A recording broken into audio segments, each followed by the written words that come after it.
International women's day ہے اور فاطمہ جناح university کے اندر جو یہ فنکشن ہوئی، میں اس فنکشن میں آتے ہوئے جتنے بھی ہماری خواتین ہیں پاکستان میں ان کو یہ پیغام دینا چاہتا ہوں کہ انشاءاللہ جب اس ملک کی تاریخ لکھی جائے گی تو جس گورنمنٹ نے دل سے ووٹ لینے کے لیے نہیں، دل سے اپنی خواتین کو امپاور کیا، یعنی ان کو اپنے پیر پہ کھڑا کیا، وہ انشاءاللہ یہ ہماری حکومت ہوگی۔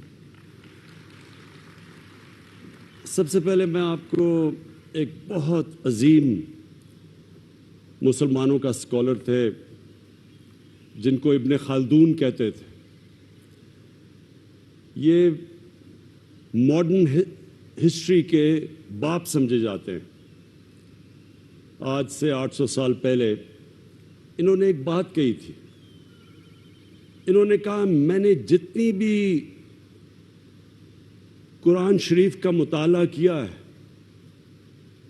میں ایک نتیجے پہ پہنچا ہوں کہ اللہ نے انسان کو دنیا میں بھیجا ہی ایک مقصد کے لیے، اور وہ ہے کہ اس کی زمین پہ انصاف قائم کرنا، یعنی اس انصاف کو اس نے عبادت کا رتبہ دیا ہے۔ تو جب ہم اپنے خواتین کی وراثت کے رائٹس کی بات کرتے ہیں تو جس طرح ابھی فاروق نسیم نے بھی بات کی اور ملیکہ بخاری نے بھی کی کہ ہمیں یہ پتہ چلنا چاہیے، ہمیں اس چیز کی سمجھ ہونی چاہیے کہ ہمارے نبی صلی اللہ علیہ وسلم نے آج سے تقریباً 1500 سال پہلے عورتوں کو رائٹس دیے تھے انہیریٹنس کے، اور یہ 1920 میں یورپ کے اندر اور برطانیہ کے اندر تب عورتوں کو انہیریٹنس رائٹس ملنے شروع ہوئے تھے۔ لیکن مجھے افسوس سے کہنا پڑتا ہے کہ اس چیز کے باوجود پاکستان میں اکثر خواتین کو ان کے رائٹس نہیں ملتے۔ میرا حلقہ میاں والی، تو میں جب میاں والی کے اندر دیہاتی حلقے میں پھرتا تھا تو وہاں تو کوئی تصور ہی نہیں تھا کہ عورتوں کو ان کا حق دینا جائیداد کے اندر۔ وہ تو یعنی میں نے ان کو کئی دفعہ کہا کہ یہ تو اللہ کا حکم ہے، لیکن وہاں تو کوئی تصور ہی نہیں تھا۔ اور بدقسمتی سے یہ ہماری جو ٹریڈیشن آئی ہے یہ ہندوستان سے آئی ہے کہ جس طرح ابھی بات کی گئی کہ عورتوں کو تو جب آدمی خامد مرتا تھا تو کئی 100 سال پہلے ان کی تو ٹریڈیشن یہ تھی کہ عورت ساتھ اس کو مار دیتے تھے، وہ جل جاتی تھی، اسے جلا دیتے تھے، ستی کر دیتے تھے۔ آدمی جب جاتا تھا تو وہ جب لوگ مسلمان بھی ہوئے تو یہ ذہنوں میں یہ پرانا وہ جو سسٹم رہ گیا کہ عورت تو ایک پراپرٹی ایک آدمی کی کنسیڈر کی جاتی تھی۔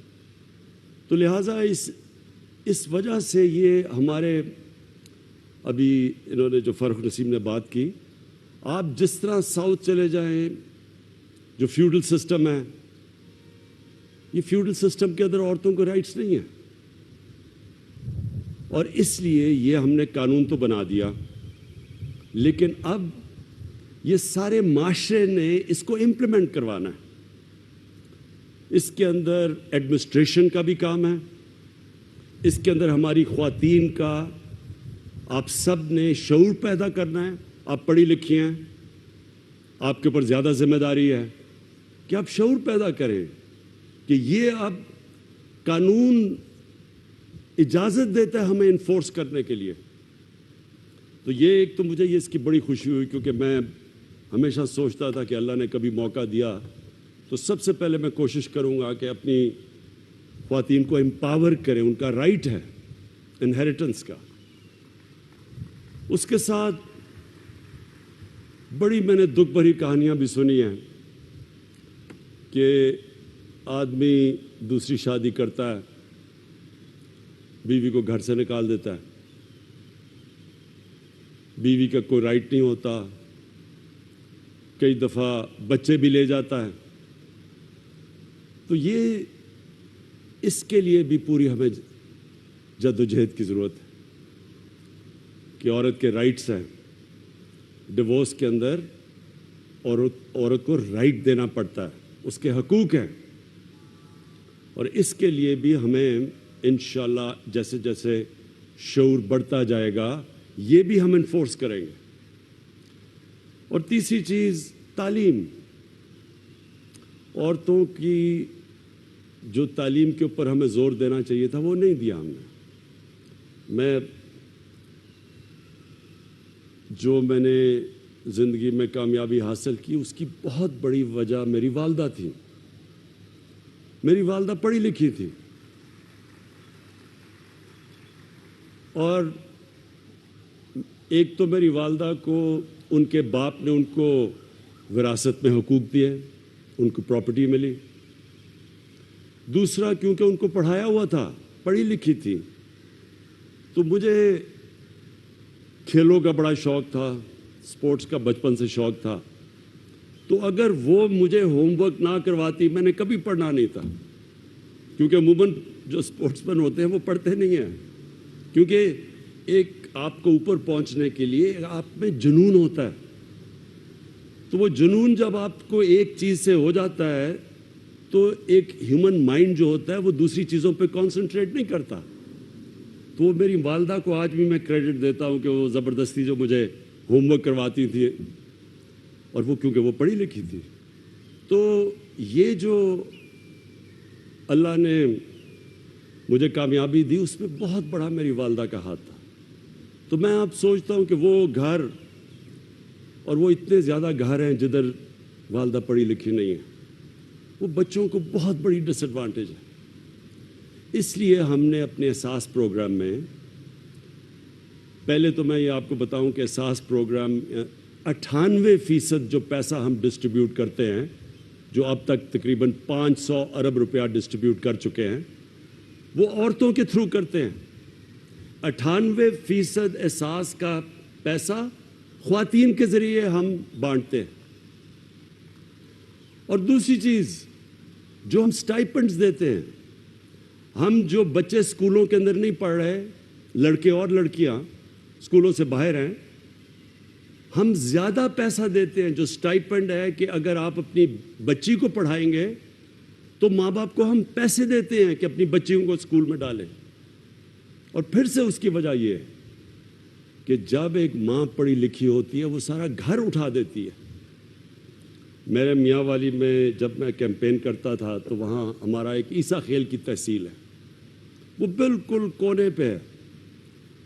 تو وہاں نہ کوئی ٹیچرز جاتے تھے پنجاب سے, اور نہ ہی وہاں کوئی نرسز ملتی تھیں. اس کا نتیجہ کیا ہوا کہ وہاں لڑکیوں کے اسکول کے اندر ہمیں استانیہ نہیں ملتی تھی, ہمارے ہاسپٹل میں نرسز نہیں ملتی تھی, کیونکہ وہاں بچیاں پڑھتی نہیں تھیں, کیونکہ اسکول خالی پڑے تھے. تو وہ بھی میں نے ہمیشہ یہ سوچا کہ جب تک ہم اپنی بچیوں کو نہیں پڑھائیں گے یہ ملک آگے نہیں بڑھ سکتا. تو اس لیے ہم نے اسکالرشپس کے اندر, اور جو ہماری جو اوور آل اسکالرشپس ہیں 40% لڑکوں کے لیے ہے, 60% لڑکیوں کے لیے.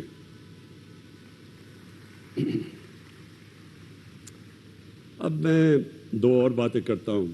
فاروق نسیم نے بھی, جو ہمارے بیرسٹر نے بڑی محنت کی ہے. دیکھیں ہمارا مسئلہ, سب سے بڑا مسئلہ پاکستان کا یہ ہے, اس کو انگریزی میں کہتے ہیں رول آف لا, قانون کی حکمرانی.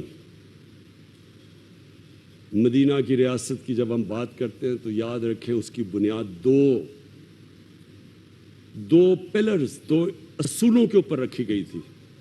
میں اس لیے چاہتا ہوں کہ آپ کو یہ پتہ ہونا چاہیے, آپ اس ملک کے شہری ہیں جو اسلام کے نام پہ بنا تھا. باقی کوئی ملک دنیا میں اسلام کے نام پہ نہیں بنا. ایران میں ایرانی تھے اور عرب تھے اور مصری تھے, لیکن پاکستان اسلام کے نام پہ بنا تھا. اور یہ اس لیے بنا تھا کہ علامہ اقبال کی بڑی خواب تھی کہ ہم دنیا میں ایک مثال بنائیں گے کہ وہ اصل اسلام کیا تھا، جس کی وجہ سے وہ جو اصول طے کیے گئے تھے مدینہ کی ریاست میں، وہ دنیا کی انہوں نے امامت کی، تاریخ کا حصہ ہے، اس لیے یہ ملک بنا تھا۔ تو اس کی جو بنیاد رکھی گئی تھی، ایک قانون کی حکمرانی۔ ہمارے نبی صلی اللہ علیہ وسلم نے کہا تھا کہ جب ایک معاشرہ تباہ تب ہوتا ہے، اور تمہارے سے پہلے معاشرے تباہ ہوئے، کہ طاقتور چوری کرے تو اس کو چھوڑ دیں، آپ اس کو پکڑے نہ، جیل میں نہ ڈالیں، اور جب کمزور چوری کرے تو اسے جیل میں ڈال دیں۔ انہوں نے یہ کہا کہ یہ اس سے معاشرہ تباہ ہوتا ہے، یعنی کہ جب آپ طاقتور کو قانون کے نیچے نہیں لا سکتے۔ یہ نمبر 1 انہوں نے، اور پھر کہا کہ میری بیٹی بھی چوری کرے گی تو اس کو میں سزا دوں گا۔ اور دوسری امر بالمعروف، قرآن کی آیت ہے کہ میں نے تمہیں سب سے عظیم قوم بنایا، اللہ کی سب سے عظیم قوم دنیا کی امامت کرنے کے لیے، اور پھر کہا تم اچھائی کے ساتھ کھڑے ہوتے ہو، اچھائی کے لیے جہاد کرتے ہو، اور برائی یا بدی کو اس کے خلاف ہوتے ہو، اس کے خلاف جہاد کرتے ہو، یعنی اچھے برے کی آپ تمیز کرتے ہیں۔ یہ 2 اصول تھے۔ تو جو قانون کی حکمرانی ہے وہ اس لیے مشکل ہمارے ملک میں، سب سے بڑی جہاد ہم لڑ رہے ہیں کیونکہ یہاں طاقتور قانون کے نیچے نہیں آنا چاہتا، تو وہ NRO مانگتا ہے، وہ بلیک میل کرتا ہے کہ اگر آپ نے میری چوریاں معاف نہ کی، مجھے نہ کیا، تو میں آپ کو گورنمنٹ گرا دوں گا۔ یہ ہے یہاں ملک کا المیہ بنا، اور جنرل مشرف جیسا ملٹری ڈکٹیٹر نے بھی گھٹنے ٹیک کے NRO دے دیے۔ لیکن آپ کے سامنے جو آدمی کھڑا ہے وہ NRO تو نہیں دینے لگا، لیکن وہ یہ آپ کو آج کہہ دے کہ وہ جب تک زندہ ہے ان کو NRO نہیں دے گا، جہاد لڑے گا ان کے اگینسٹ، کیونکہ اس میں میرے ملک کی بہتری ہے۔ میرے نبی کا فرمان ہے کہ جب تک آپ طاقتور کو قانون کے نیچے نہیں لے کے آتے، آپ کا معاشرہ تباہی سے نہیں بچ سکتا۔